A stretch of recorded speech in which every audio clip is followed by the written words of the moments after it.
This podcast is a Uniting Heart and Soul production.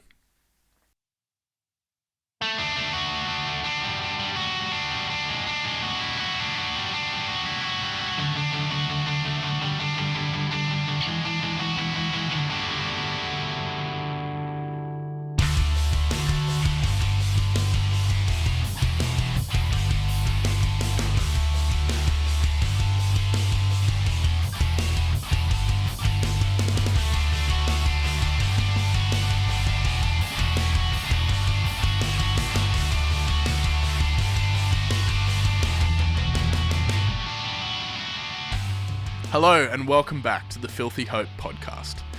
I know that we said that we were going to be getting straight back into our next series after talking about First Reformed, but unfortunately COVID messed up our schedule, so we do apologise for the short break.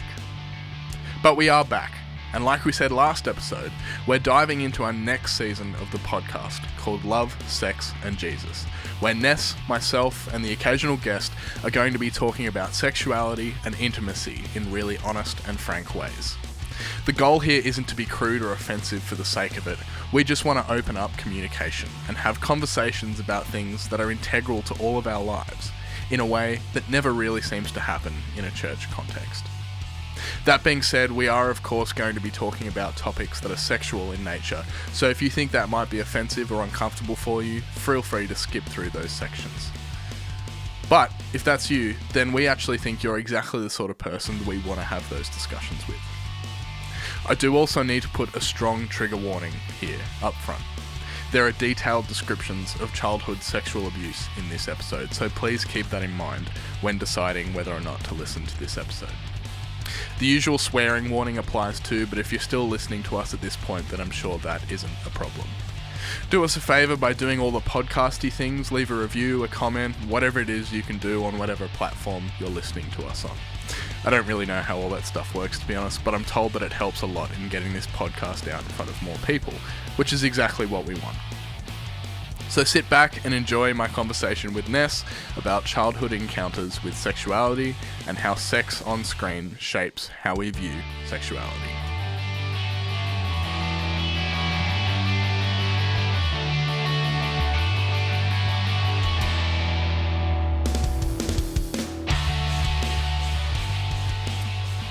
Ness, how are you? I'm good, Jonty. I'm excited about this series. Yeah, it's been too long for people that are listening. I know last episode we said we'd be back next week, but COVID happened and we just haven't got around to, well, this is the first opportunity we have to get back in front of the microphone. So apologies for the delay. Not much we can do about it, but we're back. And yeah, like you said, we're about to start a new season. Super excited. Which we're calling Love, Sex and Jesus. We're going to be talking all about intimacy and sex and sexuality and all of those things that we tend not to talk about in church. It could offend people. It could well offend people, but I think that's why it's important to have these conversations, because I think, and why I really wanted to dive into this as a topic, because why don't we talk about it? Why is it offensive? We, by very definition and our genetic coding and our biological need to reproduce for human beings to survive and move forward as a people, sex is a fundamental part of our existence. So I think just ripping off that Band-Aid and talking about it is really important. And I don't think I've ever heard a minister talk about shagging from the pulpit, ever. Maybe only in reference to Sodom and Gomorrah. Sure, which I think we'll get to at some point in the series, yeah. Conversations around that, but and maybe songs of Solomon. We talk about sex and intimacy there, but generally I don't think ministers want to go there. No. It's a scary conversation. Yeah, and I think because it is obviously such a personal thing, and sex is a lot to do with vulnerability as well. I think that's part of why people are scared to talk about it. Yeah, I'd agree. We're going to do our best to talk about it, honestly, and frankly, but we're going to do our best also not to be offensive for the sake of being offensive. We're really just trying to start conversations. And I think I need to say, for me to be authentically who I am, I can be offensive, but I don't mean to be. So I just want to put that up the front. Sure. I apologise if I hurt anybody's feelings by being what somebody might describe as crude. I'm not meaning to be.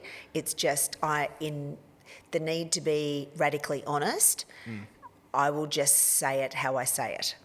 Well, and as listeners it'll become clear to listeners very soon, I think there's a very you part of you that, you know, it's not... everything out of all of our personalities is there for a reason.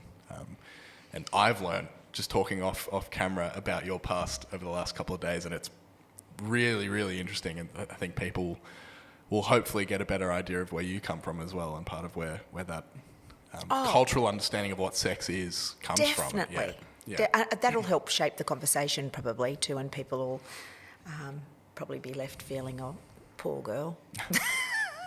That explains it. Yeah. Well, and I think as well, on a serious note, there is some of that in previous podcasts. If people aren't up to date, go back and listen to those old episodes as well, because you share some of that as well. Definitely. Yeah. But before we dive in, of course, we have to do... well, not of course. I was wondering if we were going to do some different segments for the new season, but I mentioned that to a few friends, and they said, no, you got to keep doing it. It's the best part of the podcast, which I don't know how I feel about that. But Vent Central, let's do it. Ness, what's grinding your gears at the moment? Oh, wow. Don't you hate it when you get an invitation to go to a gig, an event, and it's a bit sketchy as to what the event really is. They say, come to this thing, there'll be drinks and networking, and it's going to be an opportunity for you to mix with people in the community. Great. So you set aside a couple of hours midweek away from your family to do this thing that you know is going to help you enter into the community space and get to know people that you don't already know. Sure. So you even actually invite others to come with you because that would be great for them as well.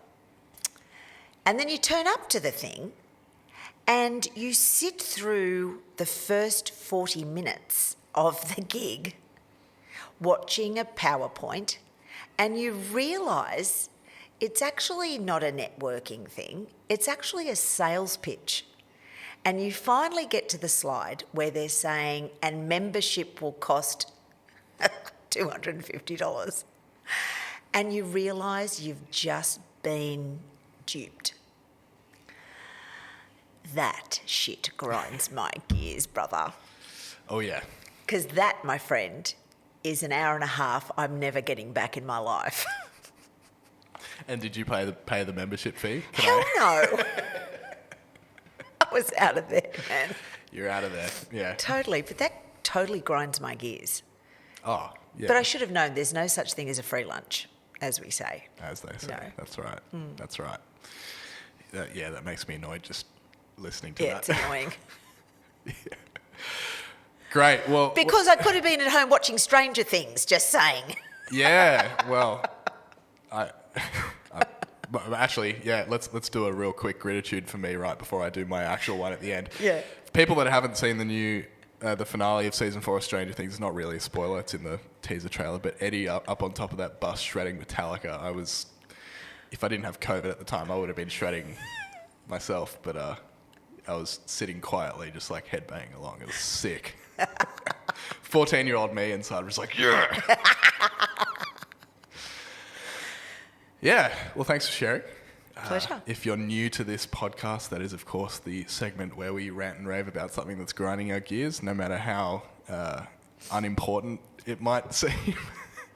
No vent is Off limits. is off limits.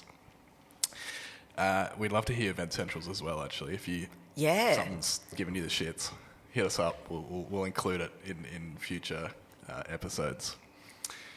Well, let's dive into the main segment here. So the idea with this series love, sex, and Jesus is that, as we said up top, we're going to be talking about intimacy and sexuality in a way that we don't tend to do at church. And I think that that's really important. But before we go into some more specific topics, which we'll be doing week to week to week, we thought we'd use this episode as an opportunity to kind of frame where we come from, to sort of contextualise our conversations a little bit.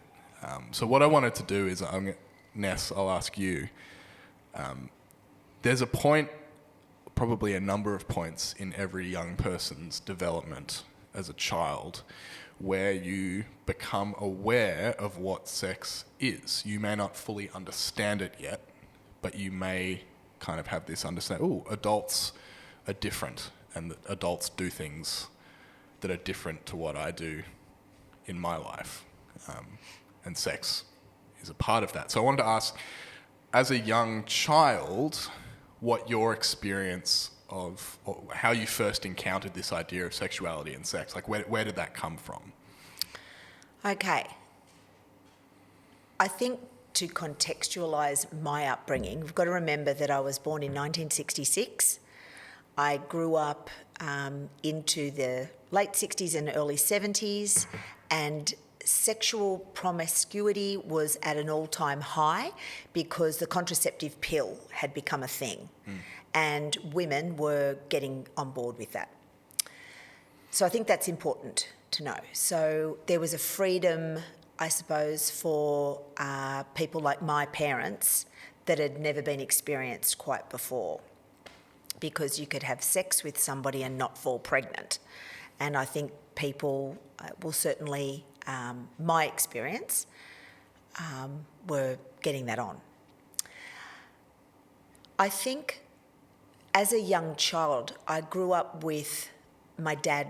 He was a painter and an artist, and the way Dad earned money to raise our family was by doing beautiful artworks and Archibalds and all sorts of beautiful work, and then selling it. He'd have an annual exhibition and sell the work. And he worked also as a commercial artist. And he worked with Clemenger's, one of the big advertising agencies in Sydney, and Dad was at the top of his game in the 70s. Dad's artwork was really beautiful and the house was full of it.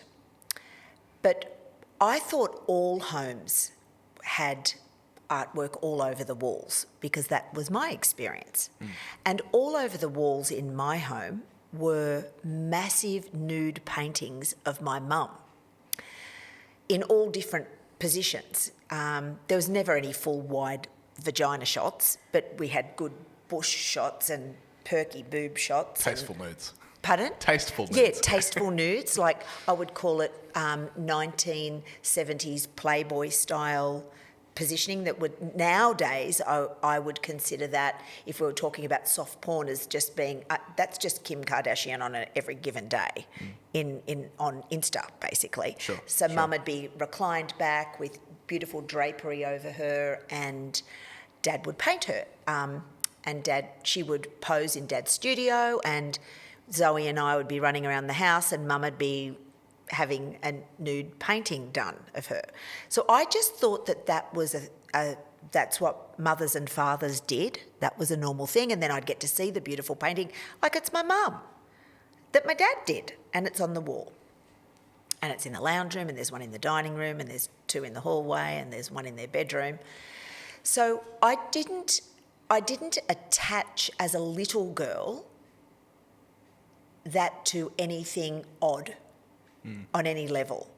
And I actually only made the connection not that long ago when somebody said to me, "Oh, Ness, it was great coming over to your place as a teenager because there was always lots of young boys there." And I said, "Yeah, Zoe and I always had heaps of young boys that would hang out at our place." And then somebody cheekily said it's because there was all these nudes of your mum all over the wall. They were not coming to hang out with you and Zoe. They were coming to perv on your mum's tits on the wall. And I was so offended, Jonty, because I thought they were just my mates, you know. But I still didn't make that connection as a little girl to the nude paintings of Mum on the wall. So But I remember them being on there, up with the beautiful paintings of seagulls and paintings of massive vistas and beautiful landscapes. But I suppose my first sexual encounter was my child sexual abuse. And it was violent, and it was really a violent event. So my first feeling of sexuality was that there's something really wrong going on here. And I knew that this was wrong because it hurt, and I was unsafe, and I had an intrinsic knowing that this was fucked up.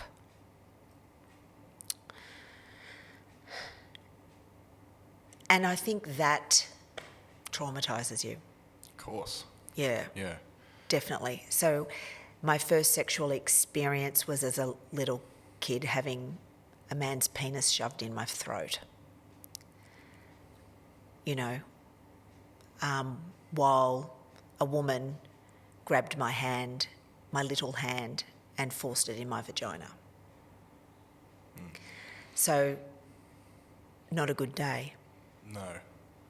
By any stretch of the imagination. Yeah. Yeah. Yeah.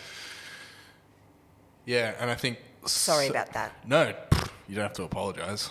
I think... Yeah. You're the last person that has to apologise for that. FYI, he's dead.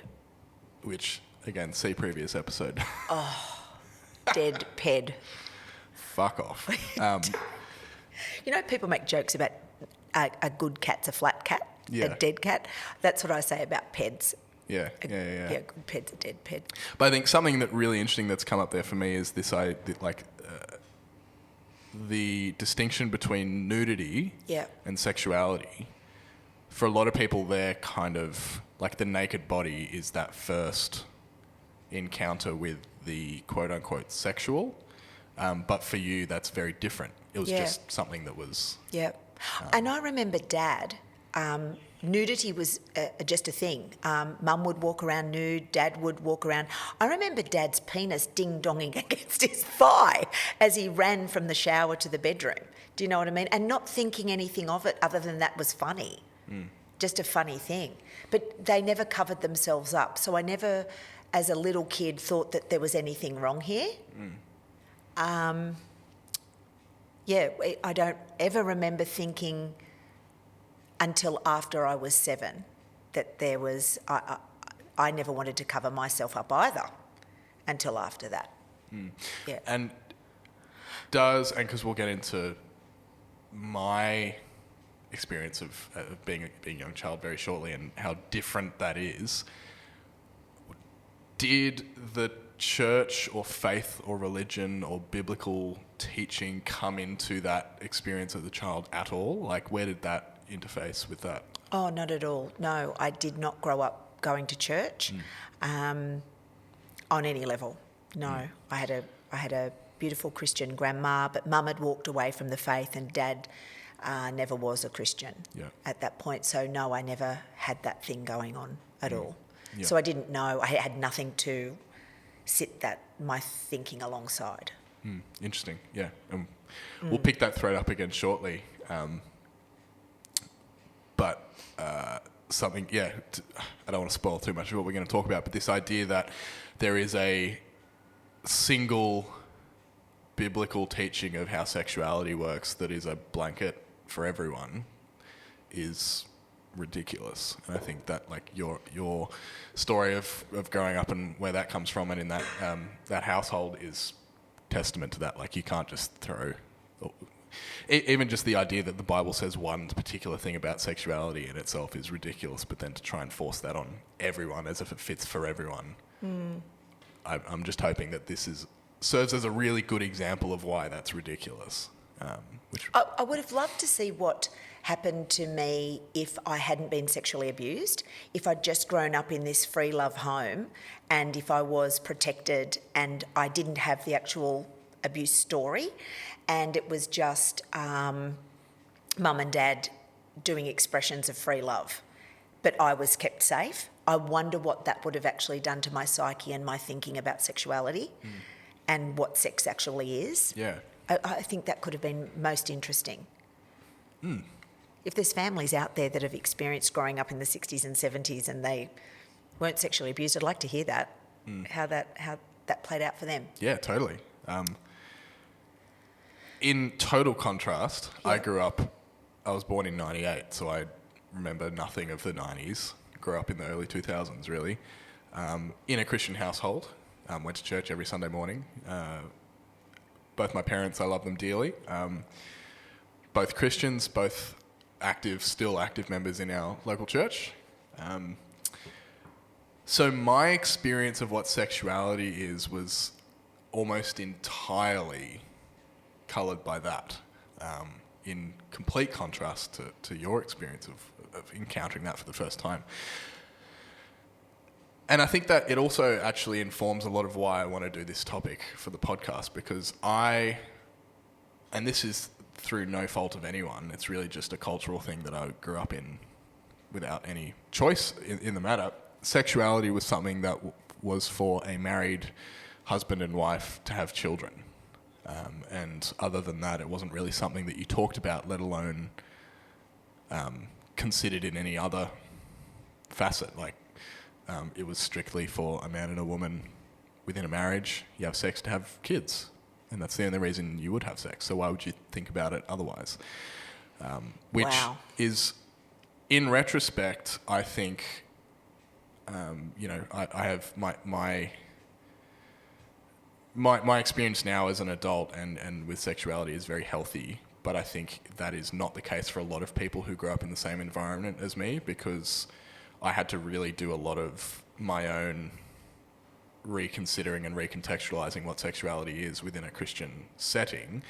But for a lot of people, that's really damaging. We were talking off camera about, and this isn't everyone's experience, but I've heard multiple people talk about the experience of never even kissing or a few, like, wherever they drew that line before marriage, sex absolutely out of the question. All of a sudden you find yourself in a marriage with someone that you're meant to, be having sex with for the rest of your life, and how twisted and damaged that actually leaves you as a sexual being as well.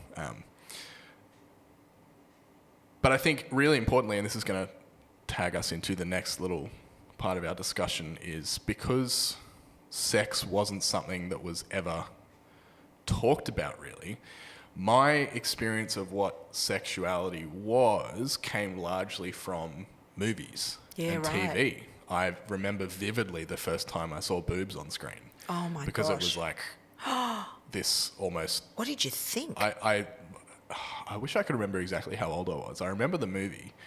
It was the Pink Panther Strikes Back, or the Pink Panther Returns, whatever it's called.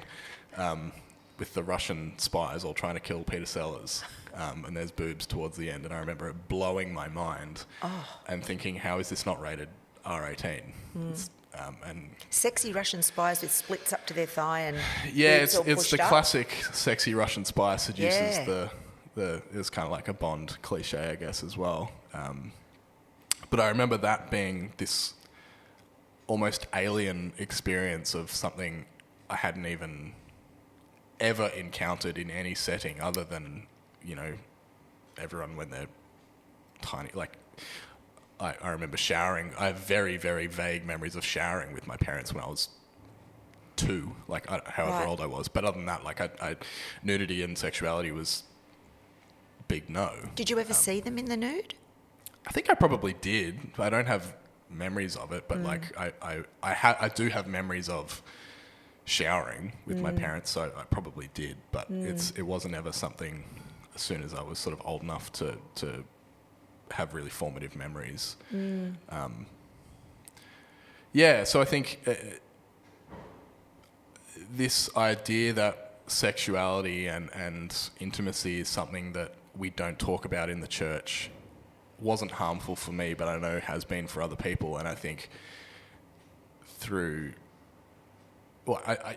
that's part of why I want to have these discussions, because I know that there are people that are in the same position as me that probably would have benefited from honest discussion and conversation about what sexuality is and how to safely navigate it. Whether or not you want to throw the Bible in there as well, which we will at some point. People are going to have sex, so let's talk about it and do it safely. I think it makes me really nervous as a minister. We were talking about this a bit earlier about the different jobs that I do as a minister. I marry people, I baptise people, I bury people. And I was talking about weddings and how fearful I actually get for young couples on their wedding night after I've done the wedding. I leave and I come home and I often lay there and I have quite a sleepless night and I pray, particularly if they've been a Christian couple and I know they haven't had sex before marriage. The couples share with me all sorts of intimate details, and I actually feel really nervous for the ones that haven't had sex before they're married, because I think that's going to be a really scary night after this most incredible day, exhausting day, and then you've got to rock up and do that for the first time. That is like a nightmare in my brain. Especially if we're talking people, and this isn't everyone, but people that haven't even, whether or not you have had sex, but whether you have even talked openly about it. Yeah. Or if it's just been this blanket no-go zone, all of a sudden you're not equipped, you're not educated, you're not like... I can only imagine that would be terrifying and really messy and tricky and confronting, potentially traumatising. And plus the day after your vagina's sore, that's not going to be a good day. I'll take your word for it. Yeah, I'm thinking that's not going to be fun, and you don't know what you're doing, and it's the pressure. I just think there's a lot we need to discuss here. Totally. So what I want to pick up on then is this idea of nudity and sexuality on film and on TV. And this is going to be a precursor to our next episode, where we're going to be talking specifically about pornography. So if you're thinking, you haven't even talked about pornography yet, we're going to talk about that next week. It's coming. It's on the way. But for me, like I said, a lot of what I sort of picked up on as a younger person, especially as a teenager, as I discovered my love of movies, but even just watching things like music videos and being on Facebook and Instagram and things like that. Sex is present in culture. And I think for particularly Christians, but I think, and this is partly me talking as someone that grew up in a Christian household and looking back retrospectively, it's really important I think it's really important that we don't categorize these things as separate, because as Christians, we are called to live lives that are whole and full. Jesus talks about life to the fullest under God and in relationship with God. And when we remove sexuality from that as something that we don't hold as part of that ongoing living relationship with God, I think that's where it becomes really damaging and can be painful and just damaging in general. So what I wanted to talk about is and again, I love my parents, they're the best, but I think they were doing the right thing, but this idea that sex on film is bad and is unnecessary and should be skipped through or avoided.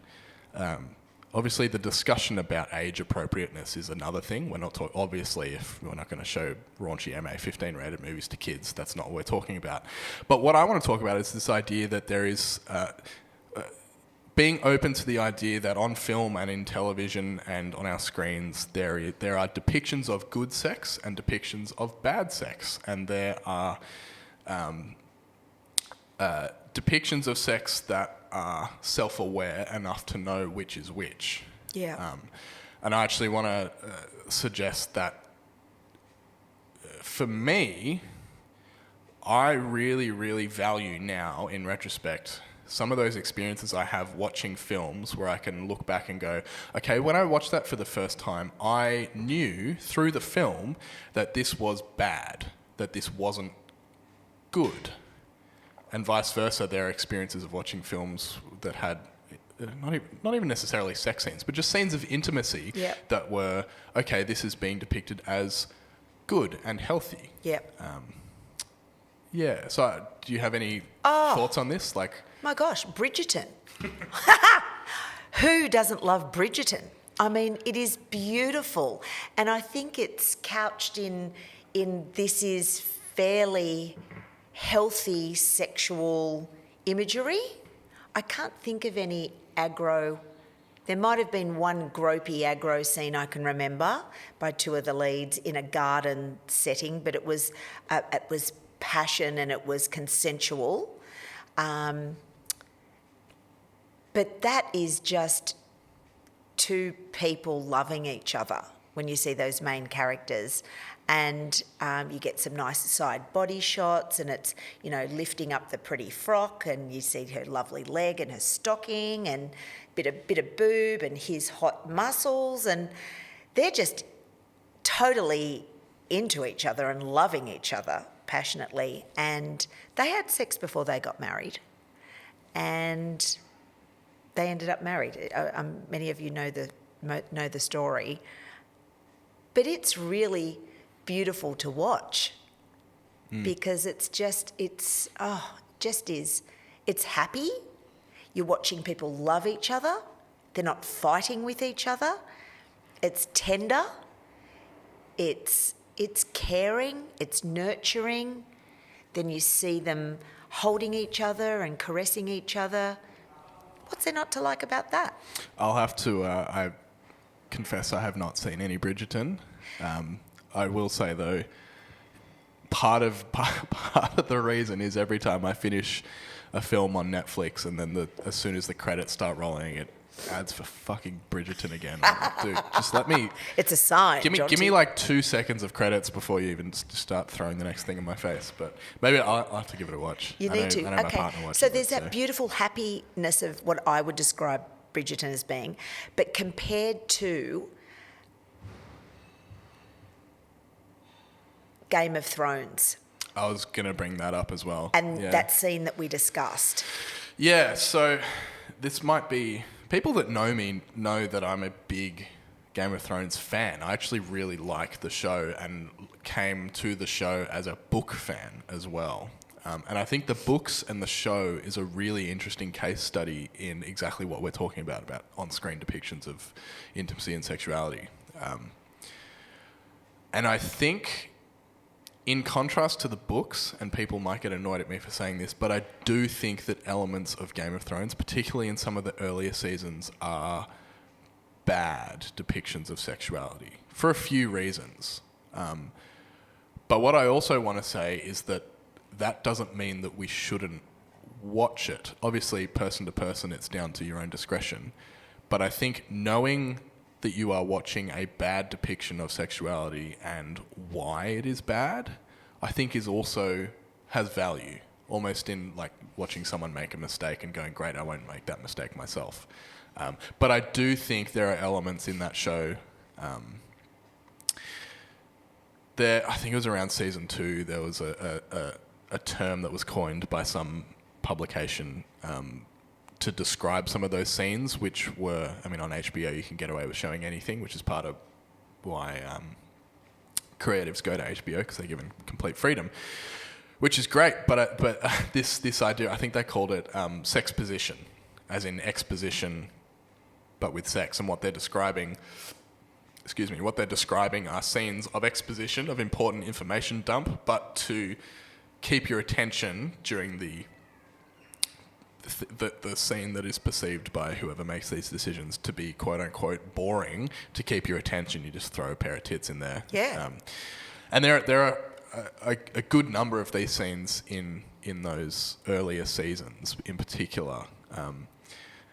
And to me, I don't know, it's like I said, I think those quote unquote bad depictions of sexuality, I think knowing that they are bad depictions of sexuality, I think is really important. And what I feel really strongly about is not being passive about what you watch and what you take in, because we live in a culture of information. Like, we're in the golden age of information where you have access to everything all the time.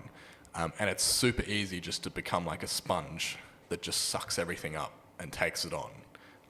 But I think with something like Game of Thrones, which is also like a cultural phenomenon, like one of the biggest shows ever, I want to say, as opposed to what I have heard from other Christian organisations and other, Christian communities, just don't watch that show, it's bad for you. No, watch it. And obviously there's another discussion to be had about, if something's causing you to sin or causing others to stumble, and that's not to be taken lightly. But if you discern that you're able to watch it objectively and be a little bit discerning about what it is you're watching and how it's affecting you, I actually think it's important for us to encounter things that are different and challenging, and therefore you can watch it and go, oh, this is making me a bit uncomfortable. Why is it making me uncomfortable? What about it is making me uncomfortable? And just because I see Tyrion doing a monologue to whoever the other character was off camera, but you see him delivering the monologue, but in the background there's a bedroom orgy going on with all the girls with their boobs and body parts everywhere, but it's all about unloading the information about what Tyrion has to say, right? Yes. But then I think to myself, just because I'm watching that bit, I have to hear what Tyrion's saying because he's stitching the story together, doesn't make me want to go and have an orgy on a king-size bed with 10 other girls with big tits. And I'm going to be really honest here, watching Game of Thrones and wrestling with how it made me feel, because I saw Game of Thrones, I think first I was 16, a pretty formative age in terms of, a teenage guy coming to terms with their sexuality. I got more of an education about sexuality from Game of Thrones than I did from church, which isn't hard because I didn't really get anything from church. That's not to say Game of Thrones is really good at teaching sexuality, because it's not. No. It's more that, if you're not going to get it from church, you're going to get it from somewhere. Game of Thrones has given us a spectrum, hasn't it? A very broad spectrum. And to be clear, I think that the elements of Game of Thrones that are, I think, genuinely problematic are to do with misuse of power and some of those more aggressive, violent scenes, which are handled really well in the source, in the novels. They're treated really well as important plot elements that drive character. As opposed to some of those scenes in the show, particularly where they change character motivation and things like that, become really problematic. And disturbing to watch, because I think there's something deeply innate that we know that there's something wrong going on here when we see that. It's disturbing. Yeah, totally. And I think we're meant to be disturbed. Well, when it's done well, I'm trying to think of another example. Actually, I've just thought of a perfect example. There is a film that I love, have seen 4 or 5 times now. It's not an easy movie to watch. It's a French film called Irreversible. I don't know if you've heard of this film. It's pretty infamous for having a pretty extended scene in the middle of a violent sexual encounter. But it is absolutely depicted as the most horrific thing that can happen to a person, because it is. And you watch it and go, this is awful. This is awful. But the whole film is about the trauma that causes and how people do or don't deal with that. And that's a really great example of, you talk about Game of Thrones having sexually violent material in there. This is a film that has stuff in it that's worse than anything in Game of Thrones. But to me, and I think I saw it, I was in my 20s the first time I saw it, which it's going to disturb anyone. It disturbed me in my early 20s.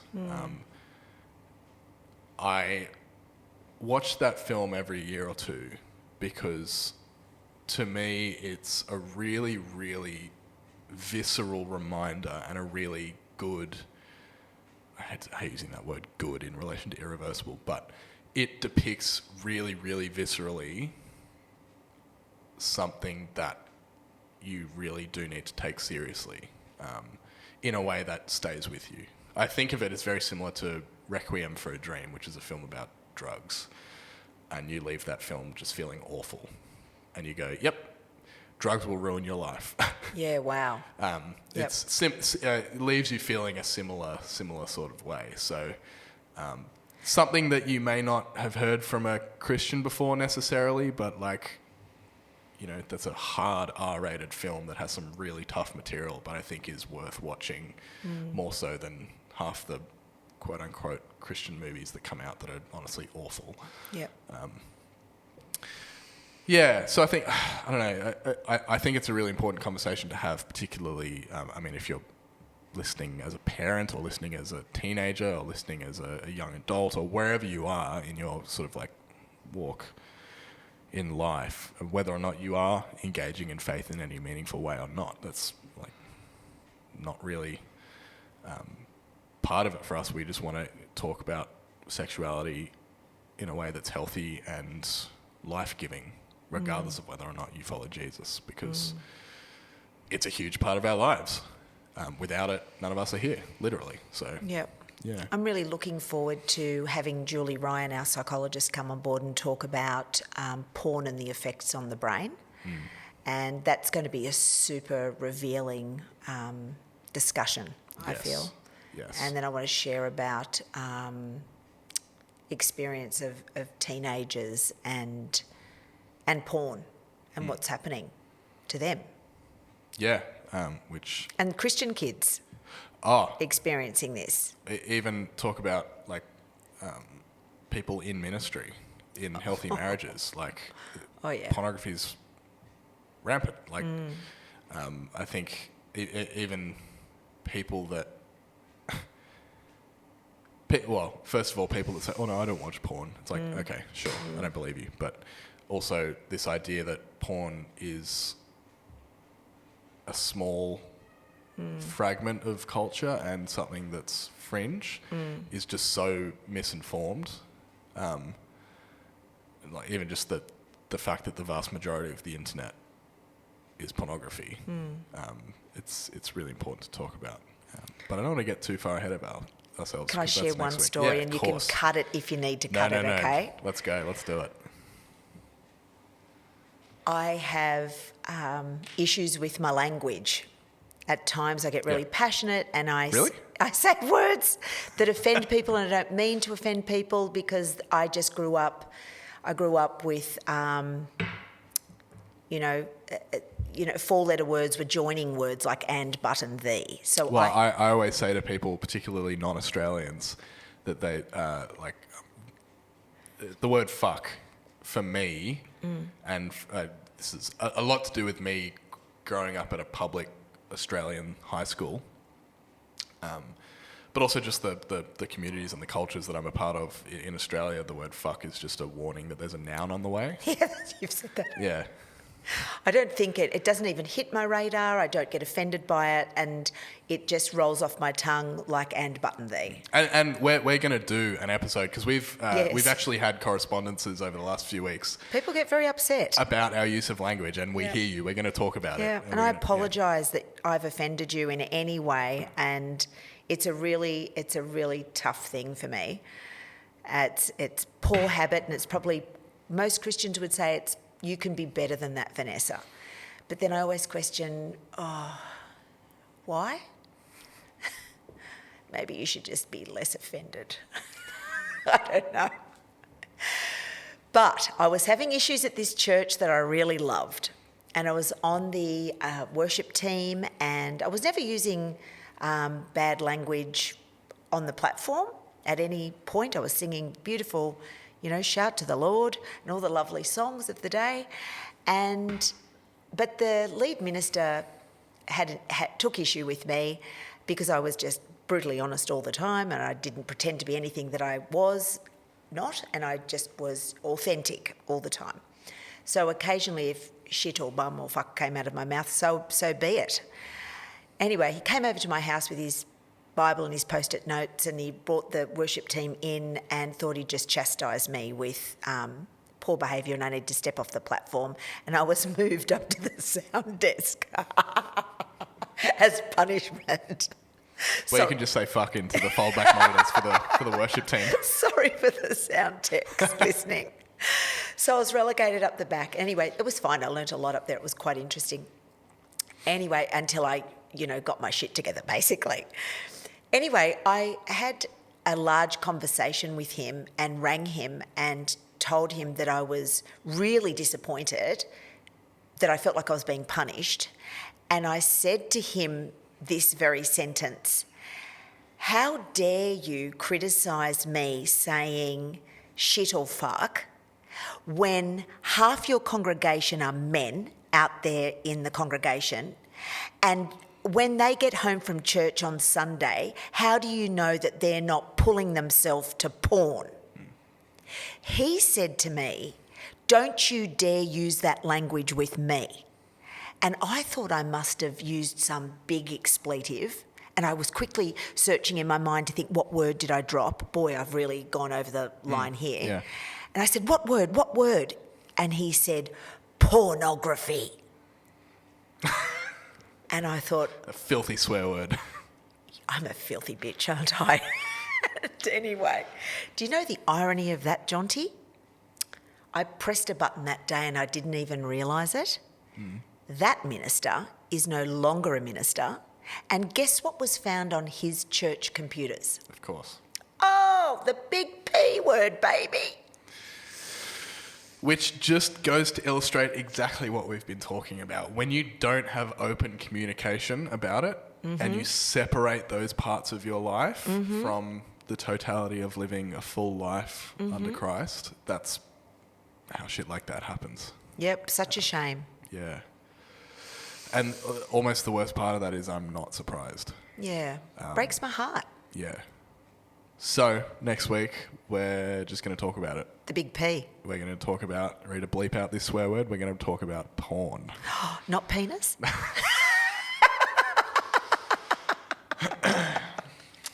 Yeah. Well, I think unless we're going to dive into Grititude in a second, is there anything else we need to cover in this main segment? No, I just feel like a big laugh.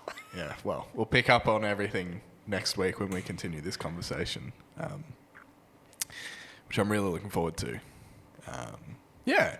So to finish off, again, if you're new to the podcast, we, as well as Vent Central, we have an ongoing segment called Grititude, which is a word we came up with that is a cross between grit and gratitude, where we talk about something that we have gratitude for amongst the grit and the realness of life, tying into what this whole podcast is about. So I'm up for Grititude this week. Take it away. I had been thinking about using this for a Grititude anyway, and then I got COVID, and I doubly want to use this as a Grititude. When I got COVID, there were 3 or 4 days, I think, where I was like just totally out of it and couldn't really do anything other than watch movies and play video games. I never really called myself a gamer. I didn't really... I didn't own a console until I think I bought my PlayStation as a end of semester gift for myself in 2019. So I'm not one of those people that have we didn't have, when we did have a PlayStation at home when I was a kid, it was because it came free with our TV, and I was only ever allowed to use it during the school holidays. So not a gamer, not part of that gaming culture. Really in any meaningful way until I bought myself a PlayStation. in March of this year, a little old game called Elden Ring came out, which is part of the... it's and I'm explaining this to you because I'm assuming your knowledge of Elden Ring is pretty minimal. People listening may know exactly what I'm talking about. It's from a company that make a lot of very similar games, kind of in the same, not strictly series, but the same kind of world of games. Is it like a killing game? Not strictly. So the most famous series within them is called Dark Souls. There's three Dark Souls games, a Demon Souls game. My favourite is a game called Bloodborne. There's another called Sekiro, which is also awesome game. But they are notoriously difficult.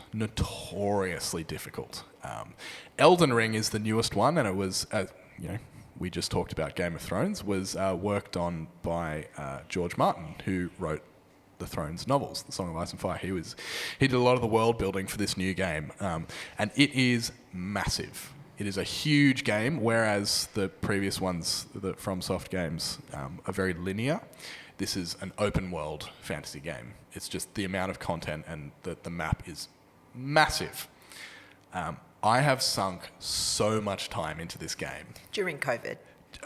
Especially during COVID. Since March, I'd been playing it pretty consistently anyway, because I love these games and just got so immersed in it. I haven't played in a few days. I think I'm at 120-something hours. Can I ask you, do you pick up in the world where you left off? Yes. Okay, great. Yes. Still on my first playthrough. Players, if you're listening and hear that I'm still not finished at 120 hours.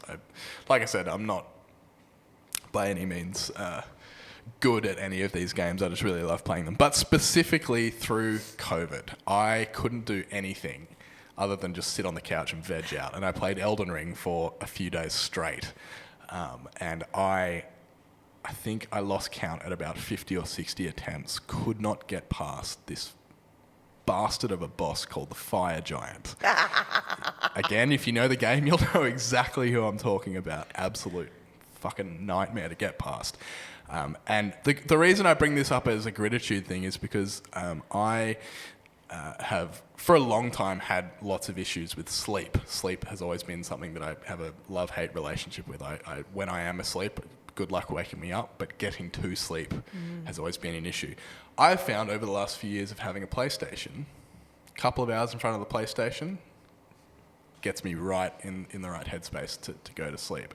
So particularly over COVID, but over the last few months, having had the game, Elden Ring I've immersed myself in it almost completely and just loved every second of it, even if I want to throw the controller across the room because I've lost to that fucking Fire Giant again. In fact, I know that there are people that listen to this podcast that play Elden Ring. Please let me know that. Get in touch. I just want. I want to be reassured that I'm not just really bad for having lost to the Fire Giant that many times, because I know from people that I talk to about it, you sound like a gaming loser. It's notoriously difficult. Look, if you told me 3 years ago that I'm going to be talking about a video game for this long, I would have said get lost. So did you kill him? I got past him eventually. Excellent. I haven't finished yet. What happened? I'm close. I just grinded and eventually got him, and then usually I would jump up and swear at the TV and flip off whichever boss I just beat, but I was so sick and beaten down by the experience in general that I sort of sat there and exhaled and went, great, that's 10 hours I'm not getting back. So I'm genuinely have gratitude for the way that that game has sort of allowed me to sleep. That sounds not like a good thing, cool. But it's been really good. We've all got our strategies, Jonty. And as soon as I finish, I'll be straight back into Bloodborne. That about does it for us, I believe. Tune in next week. We're going to talk about pornography. It's going to be really interesting. In the meantime, please do get in touch. We had a fair few correspondences in the little break that we had, I think we might try and respond to some of them on the podcast soon. But feel free, keep getting in touch. We love hearing from you. We read all of them, even if we don't get to respond to all of them, we do read them. Tune in next week. And I apologise if I offend you. Just don't listen. Don't you reckon, Jonty? Just don't listen. The sincerity in your voice is... No, I was being sincere. Just don't listen. Yeah. Go and listen to something else. You know? Yeah. Joyce Meyer. Put her on. She's great. She's awesome. Great. Yeah. We're not Joyce Meyer. No. Though, so. Yeah. I think that about does it. We'll see you next week when we talk about pornography and we continue our series about intimacy and sexuality. We'll see you there. I'm Ness. And I'm Jonty, and this was the Filthy Hope podcast. See ya. Thanks for listening. And once again, do all the nice things on YouTube, Spotify, Apple Podcasts, wherever it is that you're listening. And feel free to get in touch. Like we said earlier, we're going to start reading out messages that you send in and responding to some of them on the podcast. So if you have a story that you want to share with us, Event Central or a Grititude, or even just a question that you'd like us to try and answer, don't hesitate to reach out. You can do that on Facebook, Instagram, or via email at filthyhopepod@gmail.com. The link to our private Facebook group will be in the show notes too. We interact with our listeners even more directly there, so if that sounds interesting to you, please don't hesitate to join up. We'll see you next week as we talk about pornography and where faith and God intersects with it. Until then, take Jesus seriously and don't be a dick.